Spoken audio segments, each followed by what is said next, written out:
Before I start, I would like to preface this review by saying that this review will not be your usual Born Studios video, nor will it be like your traditional movie review you see from the likes of Chris Stuckman or Jeremy Jones. This will be along the lines of those videos you see that randomly pop up in your recommended that say, why this piece of pop culture is a masterpiece.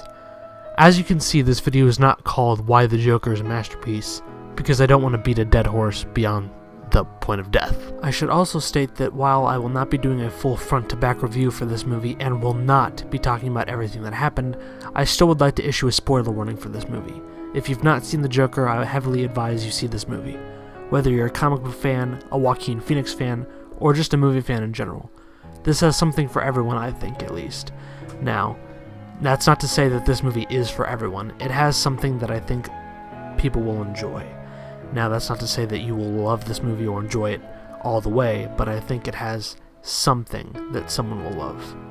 Now that you've been warned for possible spoilers, let's get right into the review.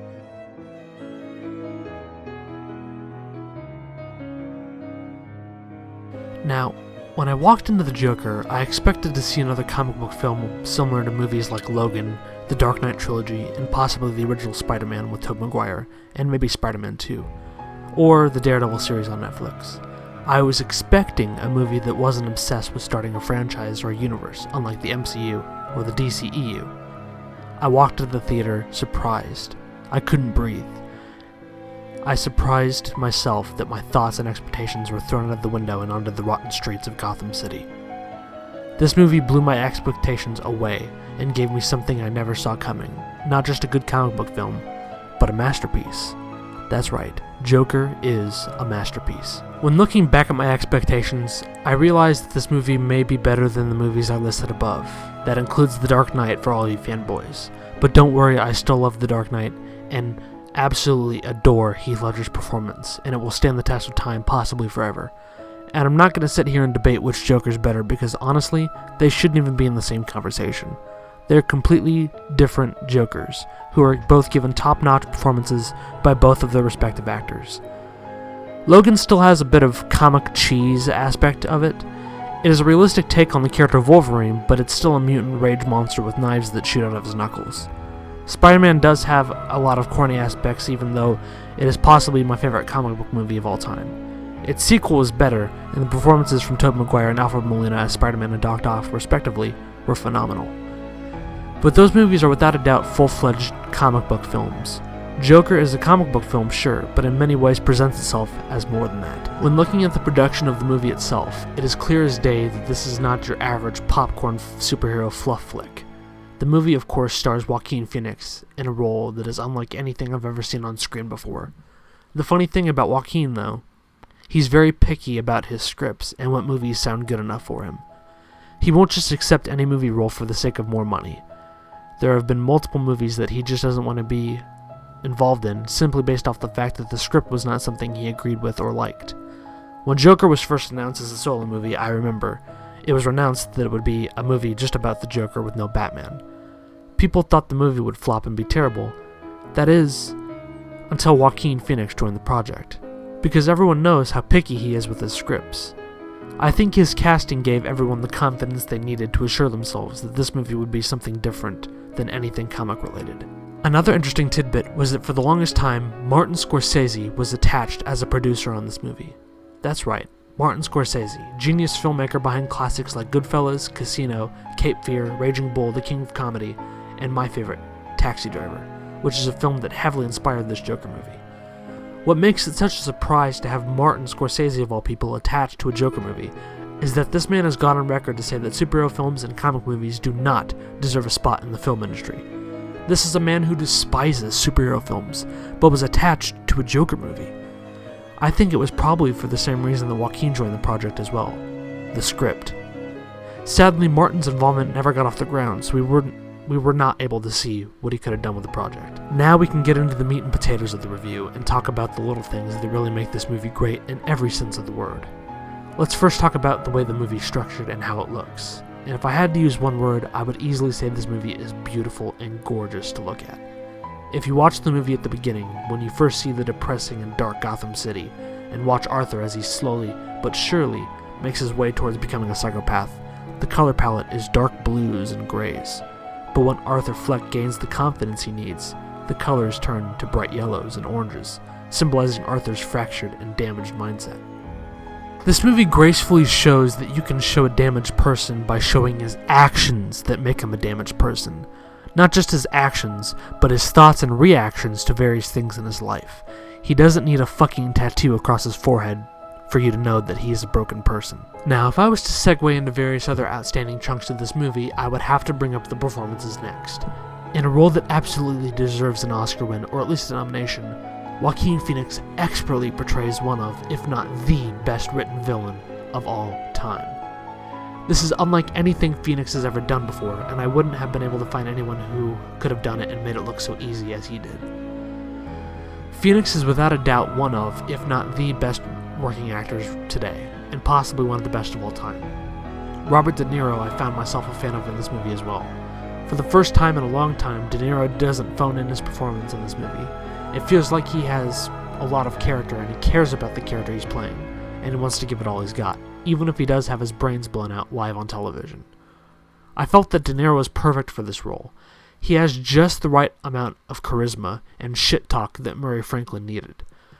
Another standout for me was Zazie Beetz as Sophie. I love the twist the movie threw at us. While it might have been a bit predictable, Zazie is an actress I find a lot of charm and class in, and on top of that, she's got the acting chops to make any movie she is in succeed. Hopefully we'll get to see more of her in the future, but the performance she gave truly made the movie just a bit more riveting. At least for me it did. Another high point for me is the soundtrack by Hildur Guðnadóttir. The way she was able to create this soundtrack made the movie come to life in every way possible, I felt. The soundtrack does a lot more than people think, and can really make or break a film, in my opinion. A lot of people tend to say that the best soundtracks are the ones that aren't heard or caught by audiences, because you are so invested into a scene that you don't pay attention, but I don't believe that one bit. I'm the one who looks for the soundtrack and how it affects and moves each scene. The way Hildur constructed the sounds made me notice it for the better. The bathroom scene alone in this movie has one of the most eerie and significant sounds I've ever heard done on any soundtrack, ever. Joaquin's dancing and movements combined with the violins was pure bliss.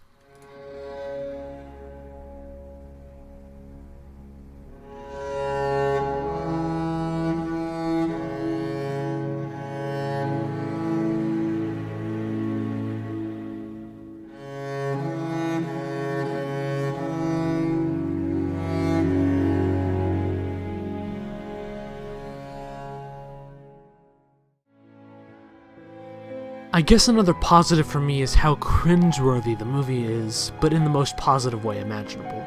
What I mean is, the movie makes you feel uneasy and weak at times just based on how uncomfortable various scenarios are throughout the film. It's supposed to be like that. You are supposed to feel uncomfortable and feel a sense of fear and unsettledness. The filmmakers did their jobs elegantly. I'm not one to be bothered or moved in a movie that much. I can't remember the last time I watched a movie and it made me feel sick to my stomach watching it. Joker might be the first one. Just watching Arthur performing stand-up while having a nervous breakdown and laughing because of his condition while everyone looks at him like he's insane was very heartbreaking. It almost made me shed a tear because of how much I just wanted to go on stage and hug him and confront him. The train sequence was the first part of the movie that made me root for him, possibly one of the only scenes too. On the subway at the beginning with the kid, I felt bad for him because I wanted to teach that woman a lesson. When the subway shootings happened with the Wayne employees, I wanted him to do what he did. But when he ran and went to the bathroom and the scene played, I knew that that moment right there was the death of Arthur Fleck and the birth of the Joker. One thing I gotta throw in there is the laugh. We can all talk about the laugh. When we think of the Joker, we think of him laughing because he's just insane and he wants to get a kick out of death and destruction. But this movie takes another turn. It's a condition. It's a mental illness that Arthur has. That is beautiful storytelling. It really adds to the character, and I think it's much better than just having him laugh because he's killing people. Having him not be able to control it is something I never would have thought of, but it works on every level imaginable.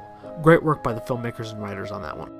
Now, walking out of the movie theater, I constantly told myself one in particular phrase. I thought to myself that most movies that I see, like Avengers Endgame or something like It, Chapter 2, or anything like those movies, I'd usually walk out of the theater and say, that was a good movie, or that was a great movie. Now, time to get back to reality and go back to what I was doing before. That wasn't going through my mind after this movie. After watching The Joker, I realized that this movie is reality. This happens out there. A lot, actually. There's no way you're gonna see a limo driver with knives out of his knuckles smuggling a little girl across the country with a paraplegic telepath in your life. You're just not going to see that. But you could see a man with mental illness beaten down and broken by society turn into your worst nightmare. It happens everywhere, every day, to innocent people. The last thing I want to touch upon is the movie's ending. It ends kind of abrupt, with perhaps one of the most iconic scenes of any movie of all time, as Joker stands amidst all the chaos and action across Gotham as his followers praise him. He stands upon the top of a cop car with blood draining from his nose and mouth, as most of the makeup has been washed away from his face.